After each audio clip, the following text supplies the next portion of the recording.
या नहीं, एसआईपी कैसे वर्क करती है, एसआईपी में इन्वेस्ट करने का बेस्ट टाइम क्या है। हम में से बहुत से लोगों को इन्वेस्टिंग तो करनी होती है, बट हमें मार्केट की इनफ नॉलेज नहीं है।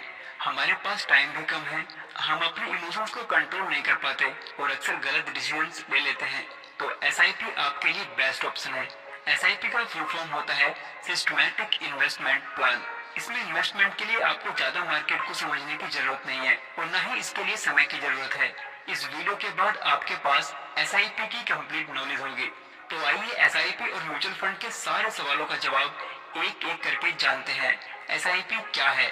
एसआईपी एक इन्वेस्टमेंट स्ट्रेटजी है जिसकी हेल्प से आप म्यूचुअल फंड्स के जरिए स्टॉक्स में इन्वेस्ट कर सकते हैं। बेसिकली होता क्या है, हम इन्वेस्ट के लिए एक एक्सपर्ट का सहारा लेते हैं। अपने पैसे हम एक एक्सपर्ट को देते हैं जो अपना टाइम और नॉलेज लगाकर हमारे पैसों को अच्छी कंपनीज में इन्वेस्ट करता है, जिसके बदले में वो आपके प्रॉफिट का कुछ हिस्सा अपने पास रख लेता है और बचे हुए प्रॉफिट्स आपको दे देता है। अगर वो एक्सपर्ट लॉस करता है तो उसे आपको कुछ नहीं देना होगा, लेकिन फिर भी आप उसकी फीस के बारे में थोड़ा जान लें। फर्स्ट ऑफ ऑल आप अपने म्यूचुअल फंड्स को सिलेक्ट करें, फिर अपनी एसआईपी बनाओ। इसका मतलब हर महीने आपको म्यूचुअल फंड्स में एक फिक्स अमाउंट इन्वेस्ट करनी होगी। मान लो आप हर महीने 1000 रुपए इन्वेस्ट करना चाहते हो, तो आप अपने फंड्स में ऑटो डेबिट लगाओ, जिससे हर महीने आपकी एसआईपी आपके बैंक अकाउंट से हर महीने डेबिट होती रहेगी। इससे आपको एसआईपी के लिए बार बार देखना नहीं होगा, आप आराम से अपनी जॉब कर सकते हैं। कौन से फंड्स बेस्ट है? म्यूचुअल फंड्स दो तरह के होते हैं, एक्टिवली म्यूचुअल फंड्स और इंडेक्स म्यूचुअल फंड्स।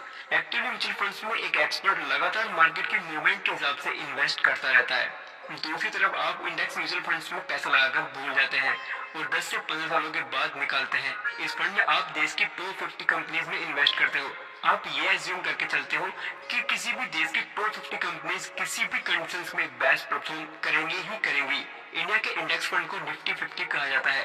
यहाँ पर आप सोच रहे होंगे कि एक्टिवली म्यूचुअल फंड्स बेस्ट है क्योंकि वहाँ एक्सपर्ट लगातार देख रहा है तो उससे ज्यादा रिटर्न्स देखने को मिलेंगे, बट ऐसा नहीं है। हाँ, शॉर्ट टर्म्स में वो इंडेक्स फंड से ज्यादा रिटर्न्स दे सकता है, बट लॉन्ग टर्म्स में index fund are best. Warren Buffett खुद कहते हैं अगर उन्हें अपनी इन्वेस्टिंग जर्नी फिर से शुरू करनी हो तो वे इंडेक्स फंड से ही शुरू करेंगे।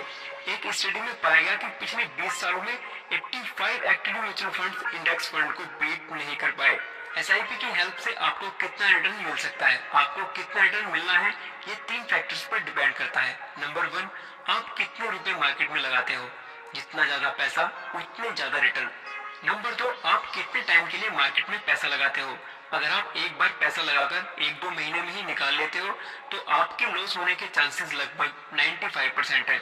अगर आप 5 to 10 ईयर या उससे ज्यादा टाइम के लिए वेट करते हो तो उससे आपको अच्छे खासे रिटर्न देखने को मिलेंगे। नंबर 3, मार्केट कंडीशंस कैसी हैं, इसे आप कंट्रोल भी नहीं कर सकते। हाँ, अगर आपको लॉस हो रहा है तो आप स्किप मत करना, 5 to 10 ईयर वेट करना तो आपको डेफिनेटली प्रॉफिट ही होगा, यानी आपका रिस्क नियर टू जीरो हो जाता है।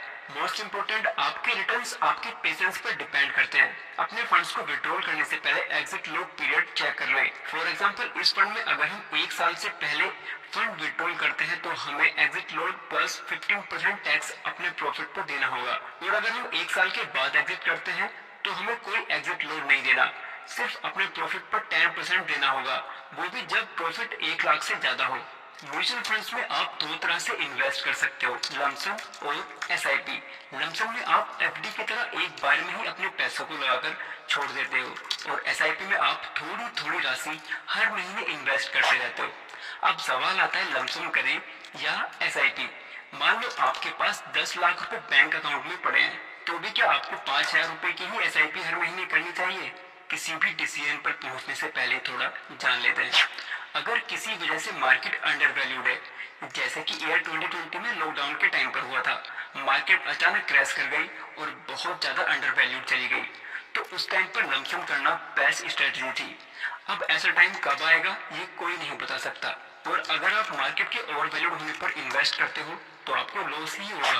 और दूसरी तरफ अगर आप हर महीने 5000 रुपए एसआईपी करते हो, एक महीने मार्केट ऊपर गया, आपने 5000 रुपए डाले, आपको थोड़े कम यूनिट मिले, फिर दूसरे महीने मार्केट नीचे आया तो भी आपने 5000 रुपए डाले, आपको ज्यादा यूनिट्स मिले। ऐसे करके आप कंपनीज को उनके एवरेज प्राइस पर खरीद रहे होते हो, जब वो ना ही अंडर वैल्यूड है और ना ही ओवर वैल्यूड। इस तरह एसआईपी से आपको एवरेज रिटर्न्स देखने को मिलते हैं। अगर आपको फिर से कोविड जैसा एक मौका मिल जाए जब मार्केट या निफ्टी 50 की कोई कंपनी तेजी से नीचे गिरती दिखाई दे, तब आप उसमें लमसम इन्वेस्ट कर सकते हो। लेकिन जब आपको ऐसा मौका ना मिले तो आप एसआईपी में ही इन्वेस्ट करें। एसआईपी के top 3 myths. Myth number 1, bull market में आपको एसआईपी नहीं करनी चाहिए। लेकिन ये सिर्फ एक मिथ है। वास्तव में अगर लॉन्ग टर्म्स में आपको अच्छे रिटर्न्स चाहिए तो मार्केट कंडीशंस कैसी भी हो, हमें एसआईपी करते रहना चाहिए। तभी रुपीज कॉस्ट एवरेजिंग की हेल्प से लॉन्ग टर्म में बेटर रिटर्न्स कमा सकते हैं। मिथ नंबर 2, एसआईपी को मॉडिफाइड नहीं किया जा सकता। लेकिन असल में एसआईपीज में हमें बहुत ज़्यादा फ्लेक्सिबिलिटी मिलती है। एसआईपी अमाउंट या डेट चेंज करने से लेकर एसआईपी को कुछ टाइम तक पॉज या स्किप भी किया जा सकता है। आप अपनी एसआईपी को कभी भी मॉडिफाई कर सकते हैं। टाइम के साथ इनकम रेज होने पर अपनी एसआईपीज भी बढ़ानी चाहिए, तो अपनी एग्जिस्टिंग एसआईपीज को एसआईपी टॉपअप के थ्रू इजीली मॉडिफाइड कर सकते हैं। आप अपनी एग्जिस्टिंग एसआईपीज को ही फिक्स अमाउंट या परसेंटेज से बढ़ा सकते हैं। कई फंड हाउसेज रेगुलर इंटरवल्स पर एसआईपी बढ़ाने का ऑप्शन भी देती हैं। ये 6 मंथ या 12 मंथ्स हो सकता है। मिथ नंबर 3, एसआईपी के थ्रू आप सिर्फ इक्विटी मार्केट में ही इन्वेस्ट कर सकते हैं, इसलिए वो रिस्की होता है। ये भी गलत है। एसआईपी के थ्रू आप न सिर्फ इक्विटी के डिफरेंट सेक्टर्स और मार्केट कैप्स में इन्वेस्ट कर सकते हैं, बल्कि डेब्ट, गोल्ड, इवन रियल एस्टेट जैसे एसेट्स में भी इन्वेस्ट कर सकते हैं। जब आप एक्टिवली म्यूचुअल फंड्स या इंडेक्स म्यूचुअल फंड्स में इन्वेस्ट करने जाते हो तो आपको 3 टाइप्स ऑफ फंड दिखाई देते हैं: growth, dividend pay out, dividend री इन्वेस्टमेंट। अब सवाल आता है कि किस में इन्वेस्ट करें। इन्वेस्ट करने से पहले हमें इन तीनों को समझना होगा। Number 1, growth. इसमें आपके द्वारा किए गए इन्वेस्ट से होने वाले लाभ या मुनाफे से फिर से इन्वेस्ट कर दिया जाता है। इसमें आपको कोई भी लाभ या डिविडेंड नहीं दिए जाते, बल्कि उन्हें भी इन्वेस्ट कर दिया जाता है। इसमें इन्वेस्ट की गई यूनिट्स की वैल्यू टाइम के साथ कंपाउंड होती जाती है। Number 2, dividend pay out. इस फंड में कंपनीज द्वारा अपने लाभ में से कुछ हिस्सा डिविडेंड के रूप में इन्वेस्टर्स को डायरेक्ट उनके बैंक अकाउंट में कैश के रूप में भेज दिया जाता है, जिससे रेगुलरली एक अच्छी खासी इनकम जनरेट होती रहती है। नंबर 3, डिविडेंड री इन्वेस्टमेंट। इस फंड में डिविडेंड तो दिए जाते हैं, बट कैश में ना देकर उन डिविडेंड से म्यूचुअल फंड्स की एक्स्ट्रा यूनिट्स परचेज कर ली जाती हैं। कुछ हद तक ये ग्रोथ की तरह है, लेकिन उससे थोड़ा अलग। ग्रोथ में कोई डिविडेंड नहीं दिया जाता, वो ऑटोमेटिक ऐड हो जाता है, जिससे उसकी यूनिट्स की वैल्यू इंक्रीज होती है। बट रीइन्वेस्टमेंट में आपको डिविडेंड देखने को मिलता है। 6 या 1 साल के अंदर आपको डिविडेंड मिल जाता है, जिससे उस फंड की एक्स्ट्रा यूनिट्स बाय कर ली जाती हैं। चलो इसे एक एग्जांपल से समझते हैं। मान लो आपने डिविडेंड री इन्वेस्टमेंट ऑप्शन में 50,000 रुपीज इन्वेस्ट किए और सेम ग्रोथ ऑप्शन में भी 50,000 रुपीज। उस समय पर यूनिट वैल्यू दोनों ही ऑप्शंस की 10 रुपीज थी, जिससे आपको 5,000 और 5,000 यूनिट्स दी गई। 1 साल के बाद पर यूनिट वैल्यू हो गई 15 रुपीज। लेकिन डिविडेंड रीइन्वेस्टमेंट में आपको 2 रुपीज पर यूनिट के हिसाब से डिविडेंड दिया गया, जो होता है 10,000 रुपीज। लेकिन ग्रोथ ऑप्शन में ऐसा कुछ देखने को नहीं मिलता। डिविडेंड देने के बाद वे 2 रुपीज उसकी यूनिट वैल्यू से कम कर लिए गए और डिविडेंड रीइन्वेस्टमेंट ऑप्शन की यूनिट वैल्यू हो गई 13 रुपीज और वही ग्रोथ ऑप्शन की यूनिट वैल्यू हुई 15 रुपीज।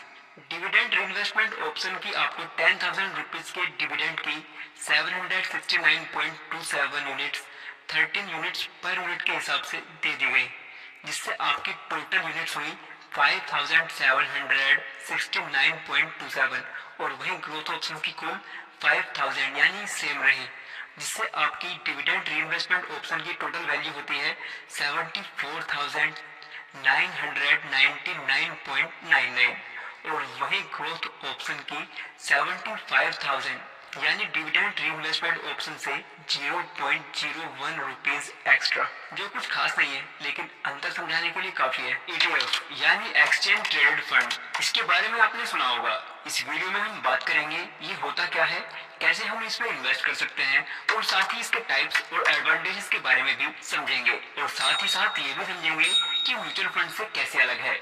ETF क्या है? ETF एक इन्वेस्टिंग मेथड है। ईटीएफ्स की ट्रेडिंग स्टॉक एक्सचेंज पर होती है। जैसे हम म्यूचुअल फंड्स में इन्वेस्ट करते हैं तो हमें म्यूचुअल फंड्स की यूनिट्स प्रोवाइड की जाती हैं, जिसकी प्राइस दिन में सिर्फ एक बार मार्केट क्लोज होने के बाद ही चेंज होती है। लेकिन ईटीएफ्स की ट्रेडिंग स्टॉक्स की तरह होती है, जिस वजह से इसकी प्राइस भी हर सेकंड चेंज होती रहती है। हम इसे स्टॉक्स की तरह ही आसानी से बाय और सेल कर सकते हैं। ईटीएफ्स में स्टॉक्स और म्यूचुअल फंड्स दोनों के कैरेक्टरिस्टिक्स होते हैं। ईटीएफ्स के सेवरल टाइप्स हैं। For example stocks ETFs, bond ETFs, commodity ETFs, gold ETFs या रियल एस्टेट ईटीएफ्स। एक ईटीएफ जिस टाइप का होता है उसके फंड्स उसी टाइप की चीजों में इन्वेस्टेड रहते हैं। जैसे स्टॉक ईटीएफ में ईटीएफ के फंड स्टॉक में इन्वेस्टेड रहते हैं और गोल्ड ईटीएफ में ईटीएफ के फंड गोल्ड में इन्वेस्टेड रहते हैं। ईटीएफ में हमें म्यूचुअल फंड्स की तरह कोई मैनेजमेंट फी नहीं देनी पड़ती, उसमें हमें स्टॉक्स की तरह ब्रोकरेज और टैक्स देना पड़ता है। अगर आप डायरेक्टली खुद से स्टॉक्स में इन्वेस्ट नहीं करना चाहते तो इनडायरेक्टली स्टॉक मार्केट में इन्वेस्ट करने के लिए म्यूचुअल फंड्स और ईटीएफ्स बेस्ट हैं। इसमें ज्यादा रिसर्च करने या मार्केट के अप्स एंड डाउन्स को समझने की जरूरत नहीं होती। बस आप अपना डीमैट अकाउंट खोलिए और 500 रुपए से भी ईटीएफ्स और म्यूचुअल फंड में इन्वेस्ट कर सकते हैं। एनएफओ क्या है? एनएफओ में इन्वेस्ट करने से क्या फायदे हैं? क्या इसमें इन्वेस्ट करने से हमारे पैसे रातों रात डबल हो जाएंगे? एनएफओ की फुल फॉर्म है न्यू फंड ऑफर। ये कोई न्यू स्कीम का ऑफर है। एक्चुअली होता ये है, जब कोई एसेट मैनेजमेंट कंपनी नया फंड लॉन्च कर रही होती है तो उसे फंड्स की रिक्वायरमेंट होती है जिससे वो शेयर्स, बॉन्ड्स आदि में इन्वेस्ट कर पाए, तो वे तब मार्केट में एनएफओ इंट्रोड्यूस करती हैं। एनएफओ काफी हद तक आईपीओस की तरह ही है।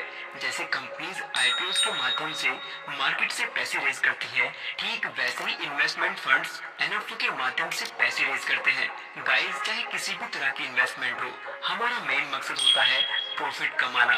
तो ऐसे में अगर हमारा नॉलेज ही अधूरा होगा तो हम राइट डिसीजंस नहीं ले पाएंगे। तो अब जान लेते हैं एनएफओ में हमें कैसे प्रॉफिट होगा। जब भी इन्वेस्टर्स को पता चलता है कि मार्केट में नया एनएफओ आने वाला है तो हमारे और आपके जैसे इन्वेस्टर्स ये सुनकर बहुत खुश हो जाते हैं कि शायद हमें जल्दी पैसे कमाने का मौका मिल रहा है, लाइक आईपीओज। क्योंकि मोस्टली एनएफओ की एनएवी ₹10 पर यूनिट होती है, जो कि इन्वेस्टर्स को काफी अट्रैक्ट करती है। हम सोचने लग जाते हैं कि यार इतने कम दाम में यूनिट्स मिल रहे हैं जिससे काफी कम टाइम में हमारे पैसे डबल हो जाएंगे। बट एनएवी का प्रॉफिट से कोई लेना देना नहीं होता, बल्कि इस बात से होता है कि जिस इन्वेस्टमेंट फंड में तुम इन्वेस्ट कर रहे हो वो कितने परसेंट के रिटर्न्स देगा। मतलब आपका प्रॉफिट फंड की परफॉर्मेंस पर डिपेंड करेगा, ना कि एनएवी पर। एनएवी चाहे 10 हो, 100 हो या 1000, इससे कोई खास फर्क नहीं पड़ता।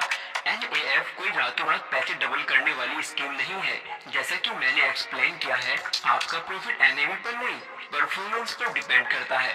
तो आपको किसी ऐसे फंड या एनएफओ की तलाश करनी चाहिए जिसका ट्रैक रिकॉर्ड अच्छा हो, जिसका पास्ट परफॉर्मेंस